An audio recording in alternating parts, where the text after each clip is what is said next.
အိမ်ကနေနှင်ထုတ်ခံလိုက်ရတဲ့အမျိုးသမီးတယောက်ဟာမတက်တာတော့တဲ့အဆုံးတောနက်ထဲကိုဝင်သွားခဲ့ရပါတယ်။စွန့်ပစ်ထားတဲ့ရင်ပြင်တဆူးကိုတွေ့တဲ့အထိပါတယ်။ရဲတင်တဲ့အတွေ့တစ်ခုသူ့ခေါင်းထဲမှာပေါ်လာခဲ့တယ်။ဒါနဲ့သူ့ဟာဆော့လို့အေးအဖွဲ့ကိုချက်ချင်းခေါ်လိုက်ပြီးပထမဆုံးရင်ပြန်ရဲ့မျက်နှာပြင်ကိုဆက်နဲ့တိုက်ပြီးချောမွေ့စေခဲ့တယ်။ပြီးတော့အပြင်ခွန်ကိုငွေရောက်စေးတထဖြန်းပေးလိုက်ပါတယ်။နောက်ပြီးအယောင်ဆုံးအကွက်တွေကိုအောက်ခံတိုးပေးတယ်။တစ်ချိန်တည်းမှာပဲတက်ဝင်လှုပ်ရှားနေတဲ့ abstract ပုံစံတွေဆွဲထည့်ခဲ့ပါတယ်။စွန့်တီရင်ပြန်ကြီးကိုမျက်စိကျလောက်တဲ့အမှုပညာတစ်ခုအဖြစ်လုံးဝပြောင်းလဲသွားစေခဲ့တယ်။ဆက်ပြီးတော့အတွင်းပိုင်းနေရာကိုပြုပြင်ပြောင်းလဲရမှာပါအရင်ဆုံးအတွင်းထဲကအမိုက်တွေနဲ့ဆက်ပစ္စည်းတွေကိုရှင်းလင်းလိုက်ပါတယ်ပြီးတော့ဆက်သွန်းပြီးနေရာတစ်ခုလုံးကတန်ချေးတွေကိုတိုက်ချွတ်ပြီးချောမွေ့စေခဲ့တယ်ဆက်ပြီးတော့ရင်ပြန်ရဲ့ကြမ်းပြင်ကိုတန်ချေးကာစေတုတ်ပေးတယ်နိုင်ရန်နဲ့မျက်နှာချက်တွေကိုလည်းတန်ချေးကာတဲ့အလွှာတွေဖြန့်ပေးလိုက်ပါတယ်အဲဒီနောက်မှာတော့အတွင်းပိုင်းကဝါယာကျိုးလိုင်းတွေကိုတတ်ဆင်ဆက်သွဲပါတယ်နိုင်ရန်တွေရဲ့ကြားနေရာလွတ်တွေမှာအပူကာကွန်းတွေနဲ့အပြည့်ဖြည့်ပေးတယ်ရင်ပြန်ရဲ့နိုင်ရန်တွေမျက်နှာချက်တွေဒုတိယထက်စင်ကြလန်းနဲ့နေရာအားလုံးကိုကျက်စင်ပုတ်တွေနဲ့အပြည့်ကတ်ပေးရပါသေးတယ်အဲဒီနောက်အလုတ်သမားတွေကဒုတိယထက်စင်ကြလန်းမှာအမြင့်ကြီးလင်းတဲ့မှန်လက်ရန်တွေကိုတက်ဆင်ပေးပါတယ်တပြိုင်နက်ထဲမှာပဲအခန်းတကားတွေရှုခန်းကြည့်ပရင်းပေါက်တွေပေါ်တီးတန့်မှန်တကားတွေတက်ဆင်ပေးခဲ့တယ်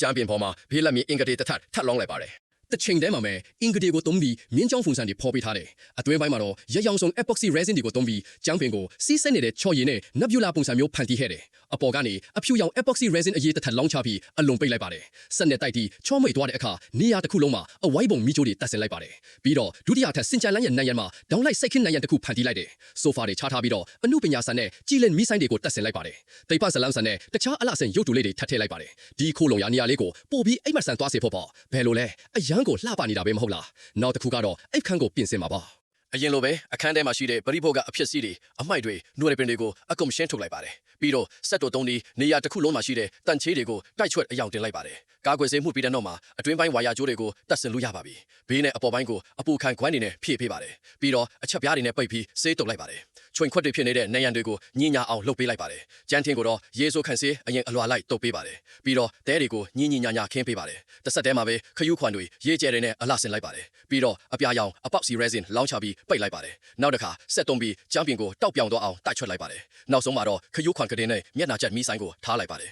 ်အလော့အစင်ပစ္စည်းတွေထားလိုက်ပါတယ်ဒီလိုနဲ့အရင်ကနေလို့မရတော့အောင်ပစ္စည်းနေတဲ့အခန်းကတိတ်ကိုလာပဲတဲ့ကန်းချေပုံစံအခန်းတစ်ခုဖြစ်ပြောင်းလဲသွားခဲ့ပါတယ်တကယ်ကိုလာလုံးပါပဲဒါပေမဲ့ဓာတ်နဲ့ပဲမပြီးသေးပါဘူးနောက်တစ်ခုကတော့မီးပိုချောင်ကိုပြင်ဆင်ပါပါပညာရှင်တွေကအရင်ဆုံးနေတာကိုအကုန်ရှင်းလင်းပါတယ်အမိုက်တွေနွယ်ပင်တွေအားလုံးကိုပစ္စည်းအဟောင်းတွေကိုအကုန်ရှင်းထုတ်လိုက်ပါတယ်ပြီးတော့ကိရိယာတွေတုံးပြီးနန်းရံနဲ့မျက်နှာချက်ပေါ်ကတန်ချေတွေကိုမိုးတွေကိုပါစေချေအောင်တိုက်ချွတ်လိုက်ပါတယ်ပြီးတော့ရင်တော့ကာကွယ်ဆေးတစ်ထပ်ထပ်မှုပေးပါတယ်နန်းရံနဲ့မျက်နှာချက်တွေပေါ်မှာရေပိုက်လိုက်မီးချိုးလိုက်တွေကိုတက်ဆင်ပါတယ်တစ်ဆက်တည်းမှာလည်းအလူမီနီယမ်တပ်တို့ဖျားတွေကိုကတ်ပေးပါတယ်ပြီးတော့တစ်သားဖျားတွေနဲ့ပိတ်ပြီးဖုံးအုပ်လိုက်ရုံပါပဲ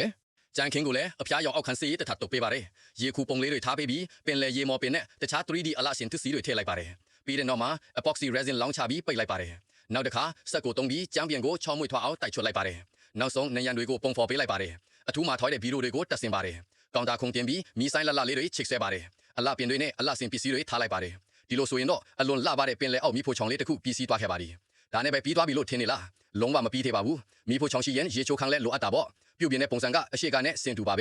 ဲဒါကြောင့်တခုချင်းတော့မိတ်မဆက်ပေးတော့ပါဘူးဗီဒီယိုထဲကလုတ်ဆောင်ချက်အသေးစိတ်ကိုပဲအာယုံစိုက်ကြည့်ပေးပါယုံကြည်ပါတယ်အခုအချိန်မှာတင်ကဂရင်ပေါ်မှာချစ်ချိတ်ပြီးလဲကြည့်နေတာဒါမှမဟုတ်အင်တာတက်ရင်ကြည့်နေတာမျိုးပေါ့ခက်မှန်းတာမှန်ရက်လာတော့မသိဘူးနော်